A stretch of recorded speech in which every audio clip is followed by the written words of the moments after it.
فلسطین کا مسئلہ 1.5 سال سے چل رہا ہے نا۔ پاکستان کے علاوہ 56 مسلم ممالک ہیں، حرمین طیبین سمیت۔ کہیں سنا کہ آپ نے ریلی نکلی، جلسہ منعقد ہوا فلسطینیوں کے لیے، احتجاجی اجتماع ہوا، کوئی فتویٰ جاری ہوا؟ کہیں آپ نے پڑھا ہے، کہیں سنا ہے؟ بیت اللہ شریف کے ممبر سے سنا ہے؟ حرم نبوی کے ممبر سے سنا ہے؟ تو یہاں کیوں سنتے ہیں؟ اس لیے کہ یہاں ممبر رسول آزاد ہے، مصلی رسول آزاد ہے، مسند تدریس آزاد ہے۔ یہ ریاست کی ملازمت میں نہیں ہے تو دین آزاد ہے۔ جس دن یہ ریاست کی ملازمت میں چلا گیا تو پھر جو حال باقی دنیا کا ہے وہ حال آپ کو یہاں نظر آئے گا۔ اس لیے ہم جہاد کرتے ہیں کہ پاکستان میں مساجد اور مدارس آزاد رہنے چاہیے، اور جو باہر ہمارے دشمن بیٹھے ہیں وہ نہ ہمارے حکمرانوں کی فکر کرتے ہیں، نہ ہماری افواج کی کرتے ہیں، نہ ہمارے اسلحے کے ذخائر کی کرتے ہیں۔ ان کو فکر ہوتی ہے تو ان مدارس کی فکر ہوتی ہے۔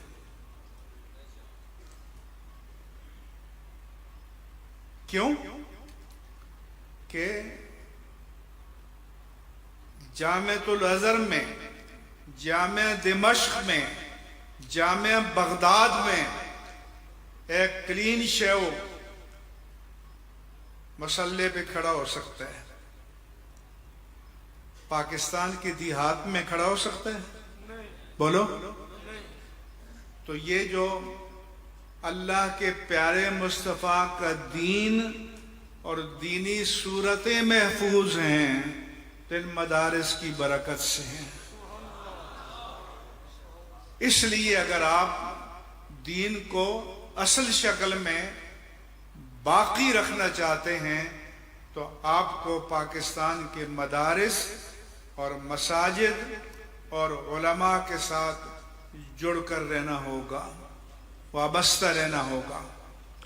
تو یہ پیغام میرا، کوئی تاجر ہے، بیوروکریٹ ہے، زمیندار ہے، جاگیردار ہے، یہ دین کا پیغام ہے جو سب کے لیے ہے۔ اس کے بعد دوسرا پیغام میرا یہ ہے کہ لوگ کہتے ہیں کہ دنیا نے بڑی ترقی کر لی ہے۔ حضور کر لی ہے، بالکل مان لیتے ہیں، لیکن ابلیس کا جو ایجنڈا پہلے دن سے تھا آج بھی وہی ہے، وہ تبدیل نہیں ہوا۔ یہ علماء بیٹھے ہیں، جب حضرت آدم و حوا علیہم السلام کو جنت میں داخل کیا گیا اور فرمایا کہ کلا منہا رغدن حیث شئتما، اس جنت سے جدھر چاہو جہاں چاہو کھاؤ پیو، سب تمہارے لیے آزاد ہے۔ ایک ریسٹرکشن کہ وَلَا تَقْرَبَا هَٰذِهِ الشَّجَرَةَ، اس ایک درخت کے قریب نہ جانا۔ قرآن بتاتا ہے فَأَزَلَّهُمَا الشَّيْطَانُ، شیطان نے آدم و حوا علیہم السلام کو بہکا لیا، پھسلا دیا، ورغلا دیا۔ ایجنڈا کیا تھا؟ لِيَنزِعَ عَنْهُمَا لِبَاسَهُمَا وَلِيُرِيَهُمَا سَوْآتِهُمَا، ان کو بے لباس کر دے اور ان کی شرمگاہوں کو ان کے سامنے بے حجاب کر دے۔ بولو آج بھی شیطان کا ایجنڈا یہی ہے نہیں ہے؟ بتاؤ، شیطان کا ایجنڈا بدلا ہے؟ آپ دیکھیں، کار بیچنی ہے تو عورت، سگریٹ بیچنا ہے تو عورت، موبائل بیچنا ہے تو عورت، ماچس کی ڈبیا بیچنی ہے تو عورت، صابن بیچنا ہے تو عورت، اور بے حجاب۔ یہ قرآن نے بتایا، لِيَنزِعَ عَنْهُمَا لِبَاسَهُمَا، تاکہ ان کا لباس اتار دے، بے لباس کر دے۔ تو ابلیسیت کیا ہے، شیطنت کیا ہے؟ بے لباس ہونا۔ اور آدمیت کیا ہے؟ فَتَفِقَا يَخْصِفَانِ عَلَيْهِمَا مِنْ وَرَقِ الْجَنَّةِ۔ قرآن بتاتا ہے کہ جب لباس اتارا گیا تو آدم و حوا علیہم السلام جلدی جلدی جنت کے درختوں کے پتے اپنے جسم سے چپکانے لگے تاکہ پردہ ہو جائے، تاکہ پردہ ہو جائے۔ تو باپردہ ہونا آدمیت اور بے حجاب ہونا ابلیسیت۔ بولو آج یہی ایجنڈا ہے یا فرق ہے؟ تو ترقی کیا ہوئی ہے؟ ترقی صورتیں بدل گئی ہیں، ہیئتیں بدل گئی ہیں، حقیقت نہیں بدلی۔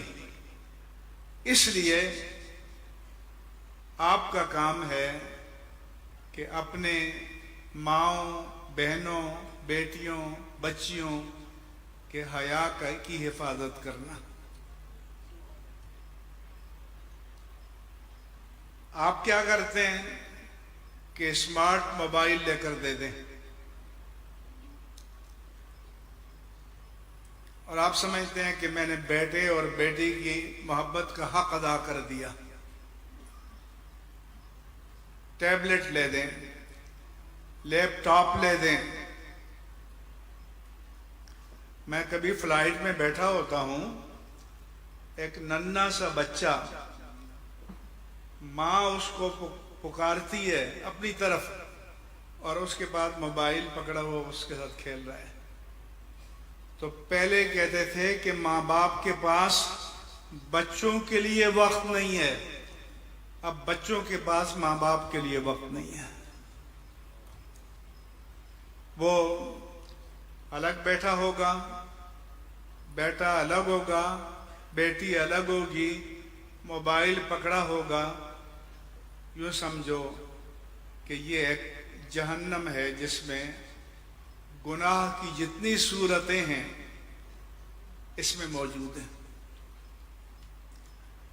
تو اس لیے اگر اپنے بچوں کو لیپ ٹاپ، ٹیبلٹ، اسمارٹ موبائل دینا ہے تو کم از کم کامن روم میں بیٹھ کر بچوں سے کہو کہ استعمال کرو، بڑوں کے درمیان بیٹھ کر استعمال کرو، ورنہ ابھرتی ہوئی جوانی میں آپ جب یہ چیزیں دیں گے تو بچانا آسان نہیں ہوگا۔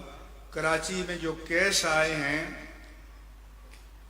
کہ بچے ماں باپ کو مار رہے ہیں، ماں باپ بچے کو مار رہے ہیں، بنگلے ہیں لیکن بنگلوں کے اندر دنیا کا کون سا جرم ہے جو نہیں ہوتا۔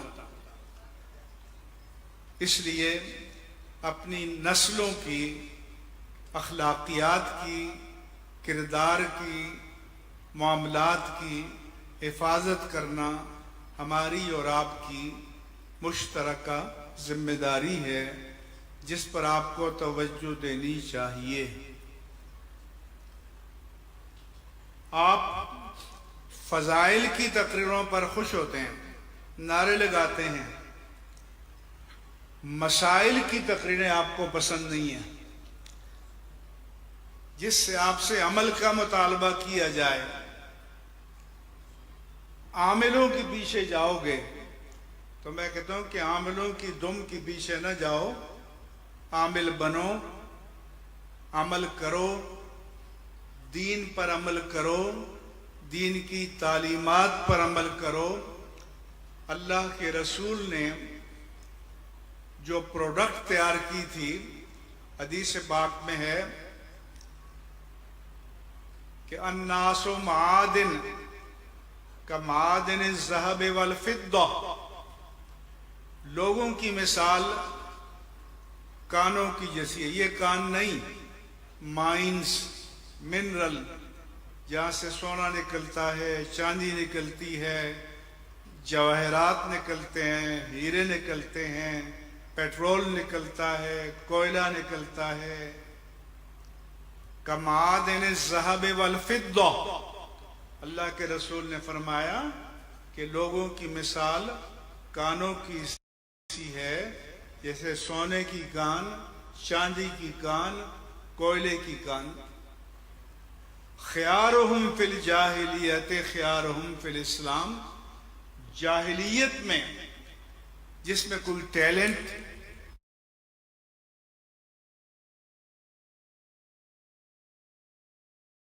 کوئی جوہر قابل تھا تو اللہ کے رسول نے اس کا رخ کفر سے پلٹ کر اسلام کی طرف پھیر دیا۔ اور وہ جو بدو تھے، گنوار تھے، انہوں نے دنیا کو حکمرانی اور جہاں بانی کے آداب سکھا دیے۔ حضرت فاروق اعظم رضی اللہ عنہ، ان کے عہد خلافت میں، جیسے آج امریکہ یونیک پولر سپر پاور ہے، وحدانی قوت عظمیٰ بن گیا ہے مادی اعتبار سے، تو فاروق اعظم کے دور میں دو سپر پاورز تھیں، پرشین امپائر کسرا اور رومن امپائر قیصر۔ وہ دونوں آپ کے قدموں میں ڈھیر ہو گئیں اور اسلام واحد سپر پاور بن گیا۔ فاروق اعظم اپنے عہد خلافت میں حج کرنے کے لیے آتے ہیں اور مکے کی پہاڑیوں میں چلے جاتے ہیں۔ میں نے دیکھا کہ وہ رو رہے ہیں، رنج و الم کے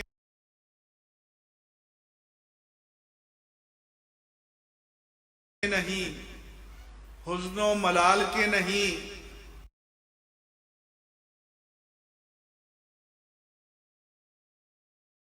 دکھ اور درد کے نہیں،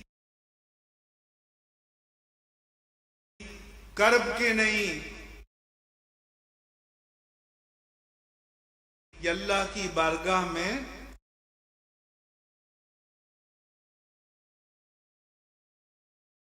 تشکر کے، شکرانے کے آنسو ہیں۔ فرمایا کہ مجھے اپنا لڑکپن یاد آ گیا، ان پہاڑیوں میں میں اونٹ چرایا کرتا تھا، اور رات کو جب اونٹوں کو لاتا تو ایک کو پکڑ کے باندھتا تو دوسرا بھاگ جاتا، اس کو گھیر کر لاتا تو تیسرا بھاگ جاتا، اس کو گھیر کر لاتا تو چوتھا بھاگ جاتا۔ ان کے باپ خطاب جلالی تھے، تو کہتے میرا باپ خطاب مجھے پیٹا کرتے کہ نالائق عمر، تجھ سے یہ 40-50 اونٹ کنٹرول نہیں ہو رہے۔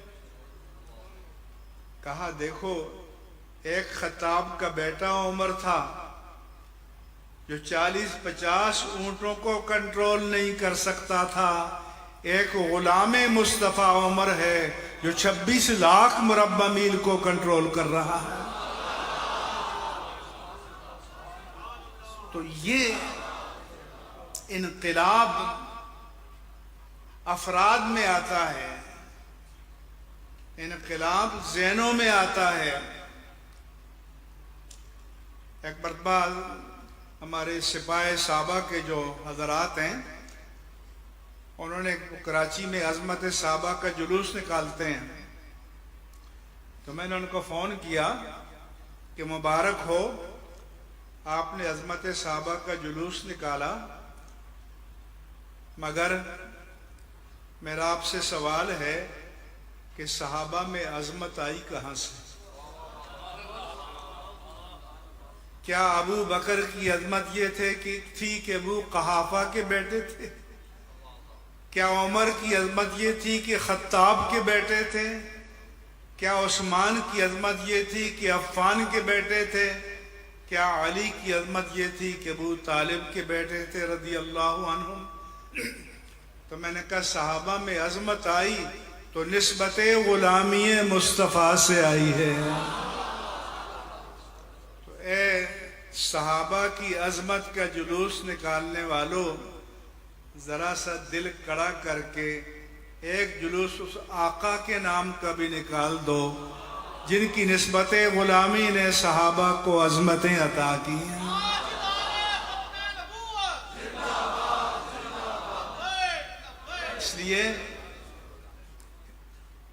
اس لیے انقلاب یہ دین نے پیدا کیا، اللہ کے رسول یہ انقلاب لائے، اور انہی انسانوں سے انقلاب لائے۔ ایسے ہیومن ریسورس، انسانی اثاثہ تیار کیا کہ غزوہ بدر میں آپ شب بھر گڑ گڑا کر دعائیں مانگتے رہے، اور جب آپ گڑ گڑا کر دعائیں مانگتے تو بازوؤں کو بلند کرتے، صحابہ فرماتے ہیں کہ آپ کی بغل مبارک کی سفیدی ہمیں نظر آتی۔ جناب صدیق نے عرض کیا کہ یا رسول اللہ بس کیجیے، آپ نے تو حد کر دی۔ پھر آپ نے فرمایا اللہم ان تہلک ہذہ العصابہ لن تعبد ابدا، اے اللہ جو انسانی اثاثہ میں لے کر آیا ہوں، اگر آج تو ان کو ہلاک کر دے گا تو قیامت تک زمین پر تیری عبادت کرنے والا کوئی نہیں ہوگا۔ تو پتہ چلا کہ بدر سے آج تک اور آج سے قیامت تک زمین پر اللہ فدائے بدر کا اور شرکائے بدر کا رضوان اللہ تعالی علیہم اجمعین۔ اس لیے آج جن حالات سے ہم گزر رہے ہیں، 80 لاکھ یہودی ہیں اور 2.25 ارب مسلمان ہیں، کسی گنتی میں ہے؟ حضور نے فرمایا کہ ایک وقت آئے گا کہ دشمن تم پر اس طرح ٹوٹ پڑے گا جیسے بھوکے دسترخوان پر ٹوٹ پڑتے ہیں۔ صحابہ نے عرض کی یا رسول اللہ، کیا اس وقت مسلمان تعداد میں کم ہوں گے؟ فرمایا نہیں، تعداد میں بہت ہوں گے، لیکن ان میں وہن آ جائے گا۔ صحابہ نے عرض کی یا رسول اللہ وہن کیا ہے؟ فرمایا حب الدنیا و کراہیت الموت، دنیا سے محبت اور موت کا خوف۔ جب دنیا کی محبت غالب آ جائے اور موت کا خوف غالب آ جائے تو پھر انسان بزدل ہو جاتا ہے۔ آج عربوں کے پاس کیا کچھ نہیں ہے، زمین سونا اگل رہی ہے، اسلحے کے ذخائر ہیں، اور یہود کے مقابل کوئی کھڑا ہونے کے لیے تیار نہیں ہے۔ ہم نے جو فتویٰ دیا ہے وہ یہ ہے کہ جب کہیں مسلمان دشمن کے مقابلے میں مغلوب ہو جائیں تو سب سے پہلے جو ان کے قریب ہیں ان کا فرض ہے کہ ان کی مدد کریں، نصرت کریں۔ وہ بھی کمزور ہو جائیں تو جو ان کے قریب ہیں پھر ان کا فرض ہے، وہ بھی کمزور ہو جائیں تو جو ان کے قریب ہیں۔ اس لیے ہمارے فقہا نے الاقرب فالاقرب کا اصول پیش کیا ہے۔ تو ان کے ارد گرد کون ہے؟ عالم عرب ہے، مصر ہے، شام ہے، لبنان ہے، ادھر عراق ہے، یمن ہے، اردن ہے، سعودی ہے، پورا عالم ہے، لیکن ان کی مدد کے لیے کوئی اٹھنے کے لیے تیار نہیں ہے، بلکہ آواز اٹھانے کے لیے تیار نہیں ہے۔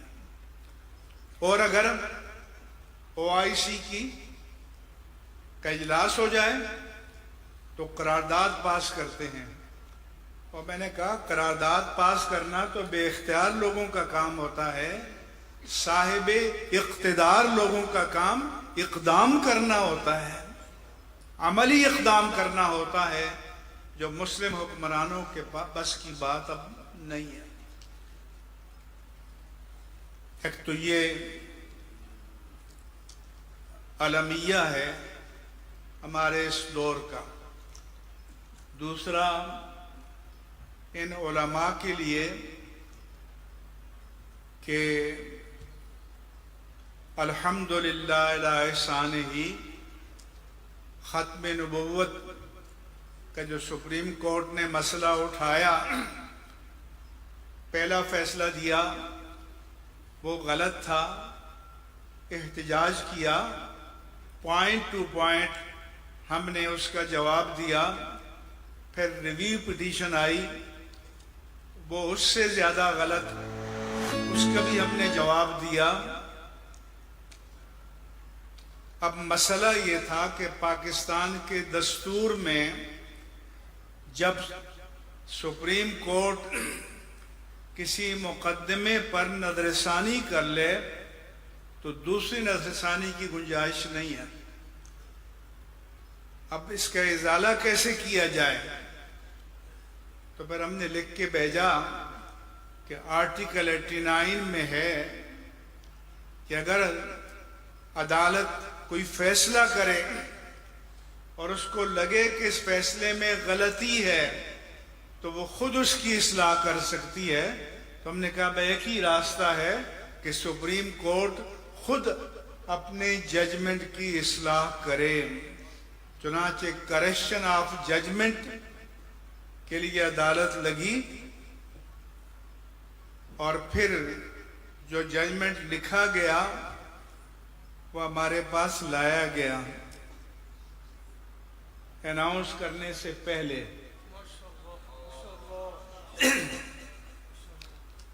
تو اس میں اس عاجز فقیر نے یہ لکھا کہ ما کان محمد ابا احد من رجالکم ولکن رسول اللہ وخاتم النبیین۔ ہم نے کہا کہ اس پر قرن اول سے لے کر آج تک امت کا اجماع ہے کہ خاتم النبیین کے معنی ہیں آخر النبیین۔ تو جب اس کے معنی آخر النبیین ہے تو یہ قطعی الثبوت اور قطعی الدلالت ہے۔ جب قطعی الثبوت اور قطعی الدلالت ہو اس میں تعویل نہیں ہو سکتی، لہذا یہ خاتم ہے، خاتم ہے، خاتم کے کیا معنی ہیں یہ بحث اب نہیں ہوگی، اور یہ تاریخ میں پہلی مرتبہ سپریم کورٹ کے فیصلے میں لکھ دیا گیا ہے، اور وہ فیصلہ جاری ہو چکا ہے۔ لہذا اب یہ بحث کبھی نہیں ہوگی کہ خاتم کے کیا معنی ہے کیا معنی نہیں ہے، یہ نہیں، ایک ہی معنی ہے آخر النبی، اللہ کا آخری نبی۔ دوسرا لکھا کہ پہلا فیصلہ اور دوسرا فیصلہ آئندہ کسی عدالت میں ان فیصلوں کو کلی طور پر یا جزئی طور پر عدالتی نظیر کے طور پر دلیل کے طور پر پیش نہیں کیا جا سکے گا، لہذا نتائج کے اعتبار سے یہ کل عدم ہے، اور ریکارڈ کے اعتبار سے سپریم کورٹ کی فائلوں میں ہیں، نتائج کے اعتبار سے کل عدم ہے، یہ بھی لکھ دیا گیا ہے۔ اس کے ساتھ ساتھ یہ بھی لکھ دیا گیا ہے کہ دنیا کا مسلمہ اصول ہے کہ اگر کسی کو کسی ملک میں حقوق چاہیے تو اسے اس ملک کے آئین کو ماننا پڑے گا، قانون کو ماننا پڑے گا۔ آپ برطانیہ جائیں، فرانس جائیں، یورپ جائیں، امریکہ جائیں، کینیڈا جائیں، آسٹریلیا جائیں، وہاں کی قومیت اختیار کریں تو آپ آئین کی وفاداری کا حلف اٹھائیں گے۔ جب تک آئین کی وفاداری کا حلف نہیں اٹھائیں گے آپ کو کسی ملک کی قومیت شہریت نہیں ملے گی۔ اس لیے ہم نے لکھا کہ قادیانی اگر پاکستان کے شہری بن کر حقوق چاہتے ہیں تو پاکستان کے آئین کو مانیں، قانون کو مانیں۔ آئین نے ان کو قرار دیا ہے کہ وہ اپنے آپ کو مسلمان نہیں کہلا سکتے، نہ احمدی مسلمان، نہ کوئی اور نام، قادیانی کہلائیں، مرزائی کہلائیں، کوئی بھی نام کہلائیں، لیکن مسلمان نہیں کہلا سکتے۔ اور یہ بھی عدالتی فیصلوں میں طے کر دیا گیا ہے کہ مسلمانوں کے جو شاعر ہیں، مسجد ہے، اذان ہے، نماز ہے، قرآن ہے، اس کو استعمال نہیں کر سکتے۔ جس دن وہ اپنی آئینی حیثیت کو تسلیم کریں گے تو آ جائیں، بیٹھ جائیں، ہم ان کے حقوق کو طے کرنے کے لیے بالکل تیار ہیں۔ لیکن آئین کو ماننا پڑے گا، قانون کو ماننا پڑے گا، اور یہ دنیا کا تسلیم شدہ اصول ہے، قانون ہے اور ضابطہ ہے۔ اس لیے اس فیصلے میں جس کو ہم نے باقاعدہ شائع بھی کیا ہے، میرے پیج پر بھی موجود ہے، اس پر ہم نے باقاعدہ پریس کانفرنس کی تھی کہ اب سارے چور دروازے بند کر دیے گئے ہیں، الحمدللہ علی احسانہ۔ جو میرے دوست فارغ ہوئے ہیں ان کی خدمت میں عرض ہے کہ آپ یہ نہ سمجھیں کہ آپ کامل ہو گئے، کامل ہم بھی نہیں ہیں، ہم بھی آج بھی طالب علم ہیں۔ ہمارا جو نظام تدریس ہے وہ آپ میں اتنی قابلیت پیدا کرتا ہے کہ آپ دین کو اصل مآخذ اور اصل سورسز، قرآن، حدیث، شروع حدیث، تفاسیر، فقہ، کتب فتاوی، کتب عقائد پڑھ کر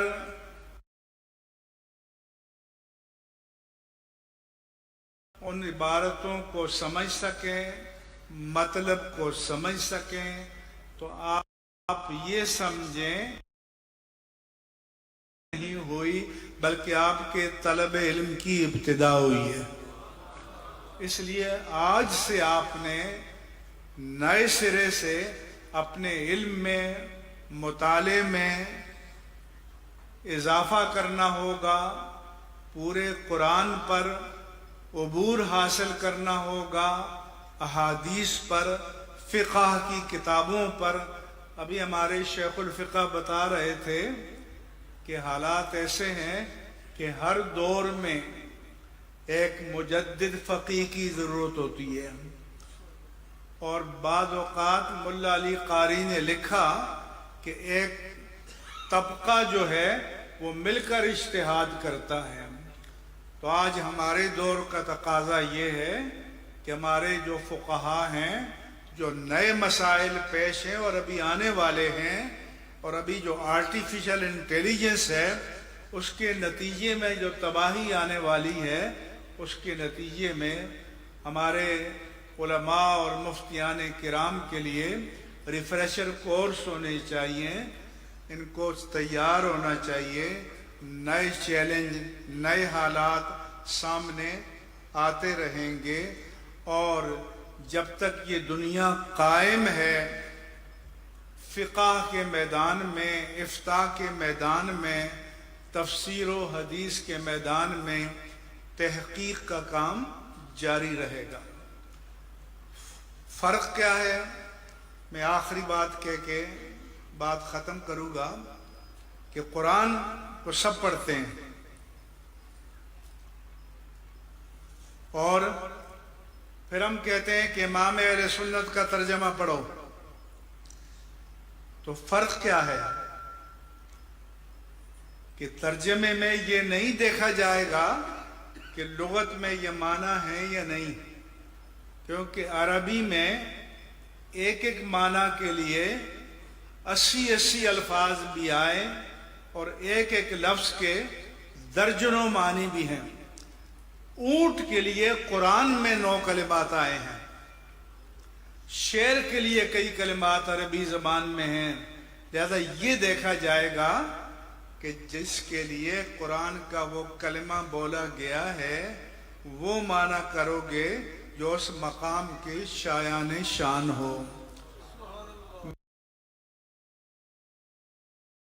مثال کے طور پر سورہ الرحمن کی آیت ہے کہ یا معاشر الجن والانس طار السماوات والارض فانفذوا لا تنفذون الا بسلطان. کہ علماء نے تراجم کیے کہ جنوں اور انسانوں کے گروہ، اگر تم زمین و آسمان کی حدوں سے نکل سکتے ہو تو نکل کر دیکھ لو. نہیں نکل پاؤ گے مگر طاقت سے، اور طاقت تو ہے نہیں. یہ ترجمہ کیا. اگر کوئی کہے کہ حضور آج تو طاقت آ گئی، راکٹ داغتے ہیں تو زمین کے گریویٹی سرکل سے نکل جاتے ہیں، دوبارہ راکٹ داغتے ہیں تو زمین کے گریویٹی سرکل میں داخل ہو جاتے ہیں. اس طرح اور سیارے ہیں. تو تمہارا قرآن تو سچا نہ ہوا کہ سلطان کے 3 معنی ہیں: طاقت، حجت اور سلطنت. آپ نے ترجمہ کیا کہ جنوں اور انسانوں کے گروہ، اگر تم زمین و آسمان کی حدوں سے نکل سکتے ہو تو نکل کر دیکھ لو. تم جدھر بھی نکل کر جاؤ گے اسی کی بادشاہ. یاروں کو عبور کر لو، لیکن جدھر جاؤ گے بادشاہت میرے رب ذوالجلال کی ملے گی. اس کی بادشاہت کے دائرے سے نہیں نکل سکتے. یہ ہے علماء حق اور علماء ربانیین کا فیض کہ جس کی ہمیں ہر دور میں ضرورت تھی، ہے اور رہے گی. وما علی الا البلاغ المبین.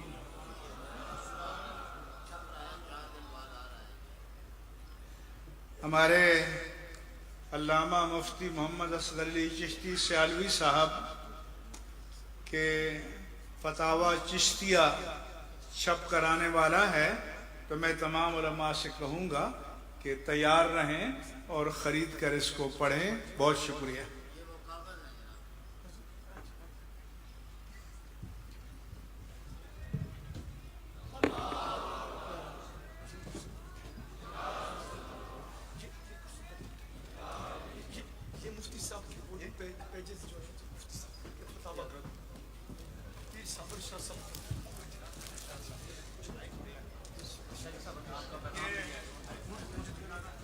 سب حضرات تشریف رکھیں، بیٹھیں، ابھی دستار بندی ہوگی۔ مفتی صاحب چند منٹ جلوہ فروز ہیں، آپ کے سامنے جلوہ فروز ہیں۔ مفتی صاحب بیٹھ جائیں، بدنظمی تو درست نہیں نا، ابھی تک تو دستار بندی ہونی ہے۔ جن طلباء کی حوصلہ افزائی کے لیے آپ تشریف لائے ہیں وہ آپ کے اس امت کے بچے بیٹے اور امت مصطفیٰ کے یہ نون حال جی آپ کے سامنے ابھی آئیں گے۔ حضور مفتی اعظم پاکستان استاذ العلماء علامہ مفتی محمد اصغر علی سیالوی دامت برکاتہم العالیہ اور لہتے جگر حضور امام المدرسین علامہ صاحبزادہ محمد فضل منان۔ بیٹھ جاؤ، ایک بندہ نہ اٹھے، بیٹھ جائیے، کوئی انتظامیہ نہیں ہے، سب بیٹھ جاؤ، پکڑ کے بٹھا دو سب کو۔ اہل سنت کی من جملہ خرابیوں میں سے ایک بدنظمی ہے۔ کسی بزرگ کا جنازہ ہو تو نظم و ضبط سے نہیں پڑھ سکتے، آدھا مجمع خود منتظم بن جائے گا، علماء آگے آئیں، مشائخ آگے آئیں، فلاں آگے آئیں۔ اس مجلس کی حرمت میری حرمت سے زیادہ ہے، لہذا کوئی آئے یا کوئی جائے آپ بیٹھے رہیں، آپ ہلیں نہیں، مسجد کے وقار کو، مسجد کی حرمت کو قائم رکھیں، ورنہ میں سمجھوں گا کہ آپ نے کچھ نہیں سیکھا۔ کیا پایا؟ میں عرض کر رہا تھا ابھی دستار بندی ہوگی، حضور مفتی اعظم پاکستان جلوہ فروز ہیں، آپ چند لمحے موجود ہیں اور ان طلباء پر کے سروں پہ دست شفقت اور دستار فضیلت آپ رکھیں گے۔ تو میں عرض کر رہا تھا حضرت صاحبزادہ فضل منان قادری دامت برکاتہم العالیہ بھی موجود ہیں، اور اس کے علاوہ استاذ العلماء ہمارے ضلع اٹک کی ممتاز علمی شخصیت حضرت علامہ مولانا شیخ الحدیث مفتی اظہر محمود اظہری صاحب حفظہ اللہ، آپ بھی تشریف فرمائیں، آپ بھی دستار بندی فرمائیں گے۔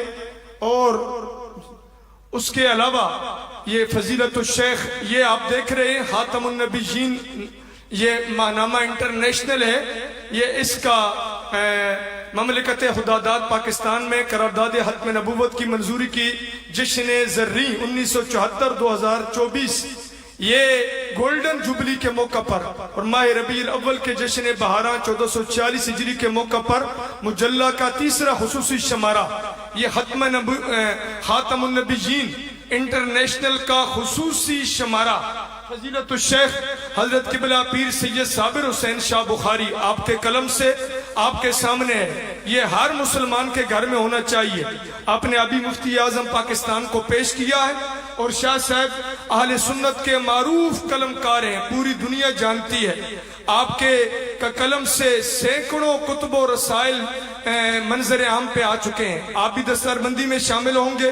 دیگر اکابر علماء موجود ہیں، طلباء کی، ان علماء کی، ان حفاظ کی، قراء کی دستار بندی ہوگی، حوصلہ افزائی ہوگی۔ آپ یہ خوبصورت منظر ملاحظہ فرمائیں گے، انتہائی خوبصورت، پروقار اور انتہائی لائق تحسین اور قابل مطالعہ اور ملاحظہ منظر ابھی آپ دیکھیں گے۔ اور اس کے بعد انشاءاللہ تعالی حضور مفتی اعظم تشریف لے جائیں گے۔ چند لمحے آپ ابھی یہ منظر ملاحظہ فرمائیں، یہ رکھیں سے یہ طلباء کی حوصلہ افزائی فرمائیں۔ یہ آپ کے بچے ہیں، اس امت کے بیٹے ہیں، پاکستانی قوم کے بچے ہیں۔